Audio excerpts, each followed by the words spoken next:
ರೆಸ್ಟೋರೆಂಟಲ್ಲಿ ತಿಂದು ಬಂದಿರುವಂತಹ ತಂದೂರಿಯನ್ನು ಎಲ್ಲರಿಗೂ ನಾವು ಕೂಡ ಮನೆಯಲ್ಲಿ ಟ್ರೈ ಮಾಡಬೇಕು, ಅದರ ರುಚಿಯನ್ನು ಮನೆಯಲ್ಲಿ ನಾವು ಸವಿಬೇಕು ಅಂತೇಳಿ ಅನ್ಕೊಳ್ತಾ ಇರೋರಿಗೆ ನೋಡಿದೆ ಇಲ್ಲಿ ನಿಮಗಾಗಿ ಈ ಒಂದು ವಿಡಿಯೋ. ಸೊ ಇದಕ್ಕಾಗಿ ತಂದೂರಿ ಏನು ಬೇಕಾಗಿಲ್ಲ, ಮನೆಯಲ್ಲಿನೇ ಇರುವಂತಹ ತವದಲ್ಲಿ ಹೇಗೆ ಮಾಡ್ಕೊಳ್ಬಹುದು ಸಿಂಪಲ್ ಆಗಿ ಅಂತ ಹೇಳಿ ಇವತ್ತಿನ ವಿಡಿಯೋದಲ್ಲಿ ತೋರಿಸ್ಕೊಡ್ತಾ ಇದ್ದೀನಿ. ವಿಡಿಯೋವನ್ನು ಸ್ಕಿಪ್ ಮಾಡದೆ ಕೊನೆವರೆಗೂ ನೋಡಿ. ಹಾಗೆ ವಿಡಿಯೋ ಇಷ್ಟ ಆಗ್ತಾ ಇದೆ ವಿಡಿಯೋಗೆ ಒಂದು ಲೈಕ್ ಕೊಟ್ಟು ಚಾನಲನ್ನು ಸಬ್ಸ್ಕ್ರೈಬ್ ಮಾಡ್ಕೊಂಡು ಸಪೋರ್ಟ್ ಮಾಡಿ. ಬನ್ನಿ ತಡ ಮಾಡೋದು ಬೇಡ, ವಿಡಿಯೋವನ್ನು ಶುರು ಮಾಡೋಣ. ಸೊ ನಾವಿವಾಗ ತಂದೂರಿ ರೊಟ್ಟಿಯನ್ನು ಮನೆಯಲ್ಲೇ ಮಾಡ್ತಾ ಇರೋದ್ರಿಂದ ಫಸ್ಟ್ ಏನು ಮಾಡಿ, ಒಂದು ಬೌಲ್ಗೆ ನೀವು 2.5 ಕಪ್ಪಷ್ಟು ಗೋಧಿ ಹಿಟ್ಟು, 1 ಟೇಬಲ್ ಸ್ಪೂನ್ ಅಷ್ಟು sugar, 1 table spoon baking powder and 1/4 ಚಮಚ ನೀವು ಇದಕ್ಕೆ ಬೇಕಿಂಗ್ ಸೋಡಾ ಅಥವಾ ಅಡುಗೆ ಸೋಡಾವನ್ನು ಹಾಕ್ಕೊಳ್ಳಿ. ರುಚಿಗೆ ತಕ್ಕಷ್ಟು ಉಪ್ಪು ಅಂತ ಹೇಳಿ ಸ್ವಲ್ಪ ಸೇರಿಸ್ಕೊಳ್ಳಿ. 1/4 ಟೇಬಲ್ ಸ್ಪೂನ್ ಅಥವಾ 1/2 ಸ್ಪೂನ್ ಅಷ್ಟು ಉಪ್ಪನ್ನು ಸೇರಿಸ್ಕೊಂಡು ನೀಟಾಗಿ ಒಂದ್ಸಲ ಸ್ಪೂನಿಂದ ಮಿಕ್ಸ್ ಮಾಡ್ಕೊಂಡ್ಮೇಲೆ 1/4 ಕಪ್ಪಷ್ಟು ನೀವು ಮೊಸರನ್ನ ಸೇರಿಸ್ಕೊಂಡು ನೀಟಾಗಿ ಮಿಕ್ಸ್ ಮಾಡ್ಕೋಬೇಕು. ನೀಟಾಗಿ ಮಿಕ್ಸ್ ಮಾಡ್ಕೊಳ್ಳುವಾಗ ನೀವು ಕಿವುಚ್ಕೊಳ್ತೀವಿ ನೋಡಿ, ಈ ರೀತಿ ಮಿಕ್ಸ್ ಮಾಡ್ಕೋಬೇಕು. ಬೆರಳಿನ ನೀಟಾಗಿ ಆರಿಸಿ ಹಿಟ್ಟನ್ನು ಮಿಕ್ಸ್ ಮಾಡ್ಕೊಂಡ್ಮೇಲೆ ನೀರನ್ನು ನೀವು ಹಂತ ಹಂತವಾಗಿ ನೋಡ್ಕೊಂಡು ನೀವು ಸೇರಿಸ್ಕೊಳ್ತಾ ಹೋಗಿ. ಒಮ್ಮೆಲೆ ನಾವು ಜಾಸ್ತಿ ಹಾಕೊಂಡಾಗ ಹಿಟ್ಟು ಒಂದು ರೀತಿ ತೆಳುವಾಗ್ಬಿಡುತ್ತೆ. ಸೊ ಹಾಗಾಗಿ ನೀರು ಬೇಕಿದ್ದಲ್ಲಿ ಸ್ವಲ್ಪ ಸ್ವಲ್ಪನೇ ಸೇರಿಸ್ಕೊಳ್ತಾ ಹೋಗಿ.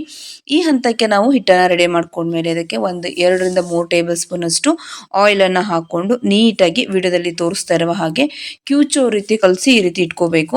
ಸೇಮ್ ಲೈಕ್ ನಾವು ಪೂರಿ ಅಥವಾ ಚಪಾತಿ ಮಾಡೋಕ್ಕೆ ಹಿಟ್ಟನ್ನು ಹೇಗೆ ಕಲಸಿಟ್ಕೊಳ್ತೀವಿ, ಸೊ ಹಾಗೇನೆ ನೀವು ಈ ರೀತಿ ಕೈಯಿಂದ ಈ ರೀತಿ ಎಲ್ಲ ಗುದ್ದೋ ರೀತಿ ಎಲ್ಲ ಮಾಡಿಕೊಂಡು ಸಾಫ್ಟ್ ಆಗಿ ಬರೋ ಹಾಗೆ ನೀವು ಹೀಗೆ ರೆಡಿ ಮಾಡ್ಕೊಳ್ಬೇಕು.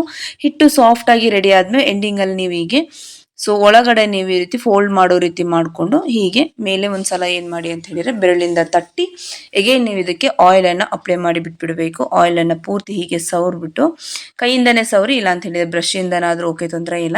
ಸೊ ನೆಕ್ಸ್ಟ್ ಇದನ್ನ ಕವರ್ ಮಾಡಿ ನೀವು 1 ಅವರ್ ಹೀಗೆ ನೀವು ಬಿಟ್ಬಿಡಬೇಕು.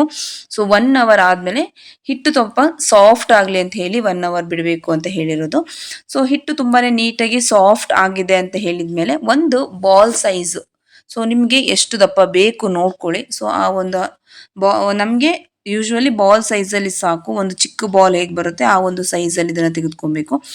ಸೊ ಫಸ್ಟ್ ನೀವು 1 ಅವರ್ ಆದಮೇಲೆ ನೀವೇನು ಮಾಡಬೇಕು ಅಂದರೆ ಎಗೇನ್ ಪುನಃ ನೀವು ನೀಟಾಗಿ ಹಿಟ್ಟು ಒಂದ್ಸಲ ನಾದ್ತೀವಿ ಅಂತ ಹೇಳ್ತೀವಲ್ಲ, ಇವನ್ ನಾವು ಒಬ್ಬಟ್ಟಿಗೆಲ್ಲ ಹಿಟ್ಟನ್ನು ಎಷ್ಟು ನಾದ್ಕೊಳ್ತೀವಿ ನೋಡಿ. ಸೊ ಆ ಒಂದು ಮೆಥಡಲ್ಲಿ ನೀವು ಈ ರೀತಿ ಹಿಟ್ಟನ್ನು ರೆಡಿ ಮಾಡ್ಕೊಳ್ಬೇಕು.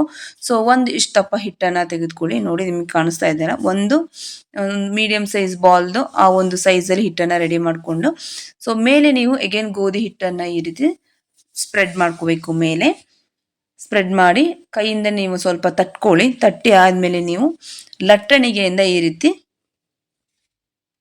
ಚಪಾತಿ ಮಾಡ್ಕೊಳ್ತೀವಲ್ಲ ಆ ರೀತಿ ನೀವು ಹೀಗೆ ಮಾಡ್ಕೊಳ್ತಾ ಬರಬೇಕು.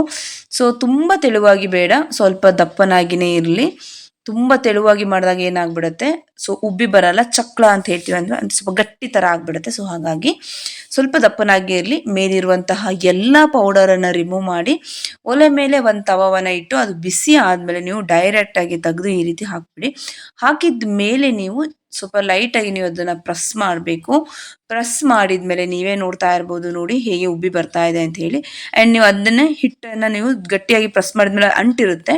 ಸೊ ನೀವು ಹಂಚು ಸಮೇತ ನೀವು ಈ ರೀತಿ ಹಿಡಿದು ಒಲೆ ಉರಿ ಏನಿರುತ್ತೆ ಅದಕ್ಕೆ ನೀವು ಈ ರೀತಿ ಉರಿ ಶಾಖವನ್ನು ತೋರಿಸ್ಬೇಕು. ಸೊ ನೆಕ್ಸ್ಟ್ ಇವಾಗ ನೋಡಿ ರೆಡಿ ಆಗಿದೆ. ಸೊ ಇದಕ್ಕೆ ನಿಮಗೆ ತಂದೂರಿ ಬೇಕು ಅನ್ನೋ ಅವಶ್ಯಕತೆನೇ ಇಲ್ಲ. ಸೊ ಹೋಟೆಲೆಲ್ಲ ಏನಾಗಿರುತ್ತೆ, ಅದು ಒಂದು ರೀತಿ ದೊಡ್ಡ ಅಂಡೆ ಇರುತ್ತೆ, ಅದು ಒಳಗಡೆ ಹಾಕಿ ಬೇಯಿಸ್ತಾರೆ. ಸೊ ಇವಾಗ ನೋಡಿ ನಾವು ಮನೆಯಲ್ಲಿನೇ ಈಸಿಯಾಗಿ ಮಾಡ್ಕೊಂಡಿರುವಂತಹದ್ದು. ಸೊ ಮನೆಯಲ್ಲಿ ನೀವು ಕೂಡ ಟ್ರೈ ಮಾಡಿ, ತುಂಬಾನೇ ಚೆನ್ನಾಗಿ ಬರುತ್ತೆ. ಸೊ ಲಾಸ್ಟ್ಲಿ ನೀವು ಇದಕ್ಕೆ ಬಟರ್ನ ಈ ರೀತಿ ರಬ್ ಮಾಡ್ಕೊಳ್ಳಿ.